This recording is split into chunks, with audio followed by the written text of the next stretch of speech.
Que Deus é esse que, em meio a tamanha tragédia, decide salvar a Bíblia e não as pessoas? Graça e paz, amados.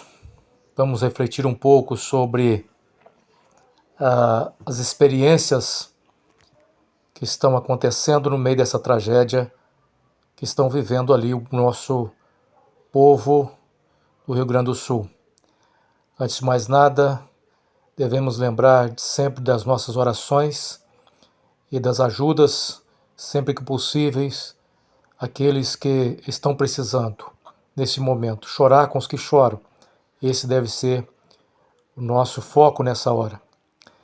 Bom, irmãos, todos nós temos visto o que está acontecendo, a grande tragédia que tem assolado o povo do Rio Grande do Sul.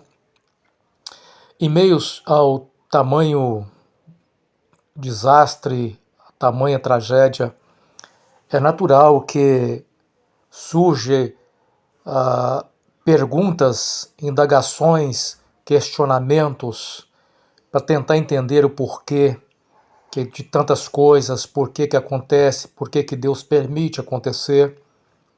As pessoas ficam apreensivas muitas das vezes, alguns se revoltam com Deus, e no meio de tudo isso nós encontramos, pelo menos até agora que eu tenho conhecimento, duas experiências onde foram encontradas duas Bíblias abertas, uma em Jeremias 47:2 e outra em Jó, capítulo 32. Em ambas as Bíblias abertas, a mensagem é exatamente sobre a tragédia e sobre como Deus trabalha em meio às tragédias. Dada a repercussão dessas Bíblias encontradas intactas, abertas, logo aqueles que são mais sensíveis à voz de Deus, aqueles que têm fé, logo procuram relacionar a experiência como um recado de Deus para a humanidade. O que de fato é. Não é uma coincidência que você consiga encontrar em meio a tantas escombros e tanta destruição, as Bíblias salvas, abertas exatamente em pontos que falam das tragédias, das enchentes, de como Deus age no meio de tudo isso com o ser humano. Não há como negar que Deus está querendo comunicar. Mas aqueles que são mais céticos tendem a questionar e a criticar que Deus é esse, que em vez de salvar o ser humano, que em vez de salvar as crianças, preferem salvar as Bíblias. Ora, não é sobre salvar as Bíblias. Claro que as Bíblias, elas poderiam ser reimpressas, enquanto as almas e as vidas que se foram jamais tornarão a viver nesse mundo. E assim nós devemos pensar que o propósito de Deus, é claro, não era salvar a Bíblia, mas o propósito de Deus sempre foi salvar o homem. Salvar o homem sempre foi o propósito de Deus desde a queda. Deus poderia ter rejeitado a sua criatura quando o homem decide fazer a sua escolha e escolher a vontade contrária àquilo que é a vontade de Deus. A queda do homem trouxe uma consequência para toda a humanidade. Deus poderia ter decidido abandonar o homem, mas ao contrário disso, ele decidiu revelar um plano maravilhoso de redenção da humanidade.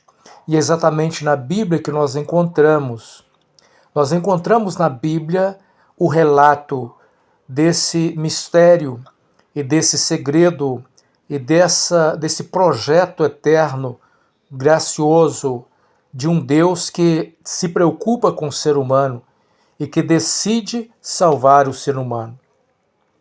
Não é sobre salvar a Bíblia, é sobre salvar o homem. E o amor de Deus para com o homem é tamanha que ele decidiu enviar o seu próprio Filho. O Verbo se encarna, o próprio Deus encarna, experimenta as dores humanas, substituindo as nossas vidas, ele vai ao Calvário, é sacrificado para redimir a alma do homem. Mas quem deu crédito à pregação do Evangelho? Quem deu crédito ao amor de Deus revelado em Cristo Jesus? A humanidade rejeitou o Verbo encarnado. A humanidade, naqueles dias, fez a sua escolha. Entre escolher Cristo e escolher Barrabás, escolheram Barrabás e preferiram crucificar a Cristo. Mas, inconscientemente de que, ao fazer isso, eles estavam fazendo exatamente cumprir aquilo que era o plano de Deus. Cristo seria condenado, Cristo seria rejeitado, Cristo seria crucificado, mas ele ressuscitaria no terceiro dia. O seu sacrifício ofereceu um plano para resgatar o ser humano pela maravilhosa graça de Deus. Não é pelos méritos humanos, é pelos méritos de Cristo. Mas quem deu crédito à pregação do Evangelho? Quando Deus decide, em meio ao caos que estamos vivendo e presenciando, salvar as Bíblias, não é sobre a Bíblia, é sobre o homem. É sobre a forma com que Deus quer demonstrar e falar e se revelar que Ele é o Deus da Bíblia e que Ele tem o controle nas mãos e que Ele quer comunicar com o ser humano que muitas das vezes não consegue ouvi-lo porque o coração está endurecido. Na tentativa de sensibilizar o homem, o Senhor permite as tragédias. O Senhor permite as tragédias para mostrar para o homem o que é o homem. O homem não é nada diante de Deus. Quando Deus decide o nosso fim aqui, quando Deus determina, nada pode mudar. No entanto, Deus tem algo maravilhoso para o homem, que é a salvação, a vida eterna. Muitos que morreram nessa tragédia, morreram sim, mas morreram em Cristo e ressuscitarão com Cristo quando Ele vier. Estão salvos em Cristo Jesus, estão seguros. O grande pesar é para com as almas que morreram sem o encontro com Cristo. Não cabe a nós julgar quem foi salvo e quem não foi salvo. Isso é economia de Deus. Mas precisamos dizer uma coisa: a Bíblia foi salva, mas não é sobre a Bíblia, é sobre a salvação do homem. Deus não tem prazer na morte do ímpio, mas Ele deseja que o ímpio se converta, que o ímpio se arrependa dos seus maus caminhos e se converta e Deus o salve. O amor de Deus oferece a oportunidade de salvação ainda hoje para você que está ouvindo essa mensagem e que ainda não entregou a sua vida a Cristo Jesus como o único e suficiente Salvador da sua vida. Renda-se a Ele hoje. Amanhã pode ser muito tarde. O nosso tempo está nas mãos de Deus. A nossa vida está nas mãos de Deus. Hoje, Deus te chama ao arrependimento. Arrependa-se da vida velha.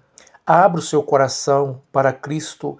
Permita que Ele entre no seu coração e domine todo o seu ser e te dê, porque quando Ele entra no coração do homem, que o recebe como Senhor e Salvador da sua vida, para viver uma nova vida com Cristo Jesus, o homem nasce de novo. E o homem nascido de novo em Cristo Jesus tem uma certeza, uma esperança viva de que quando ele partir, ele estará com Cristo eternamente, no mundo onde não haverá as dores que nós presenciamos nesse mundo, não haverá as lágrimas mais que nós derramamos quando sofremos por tamanho tragédias, pelas indignações, pelas perseguições e por tantas coisas que afligem o homem. O Senhor preparou algo melhor para nós do que apenas alguns anos de vida aqui nesse tempo presente. Há um mundo vindouro, onde Cristo aguarda algo reservado para aqueles que são seus. Será um mundo glorioso, onde a morte não existirá mais, as lágrimas não rolarão mais, haverá paz eterna. Se você decide viver essa realidade, não é sobre religião, é sobre vida eterna. E vida eterna é em Cristo Jesus. Ele diz: eu sou a ressurreição e a vida. Aquele que crê em mim nunca morrerá. Quem crê no Senhor Jesus tem a certeza de uma vida eterna. E a garantia está porque ele ressuscitou no terceiro dia. Se Cristo não tivesse ressuscitado, vã seria a nossa fé. Mas ele ressuscitou para garantir para todos nós a eternidade. Ele é o Senhor da vida e ele te convida a aceitá-lo hoje como único e suficiente Salvador da sua vida. Descansa a partir de hoje em Cristo Jesus. O amanhã não nos pertence. Que Deus abençoe a todos em nome de Jesus.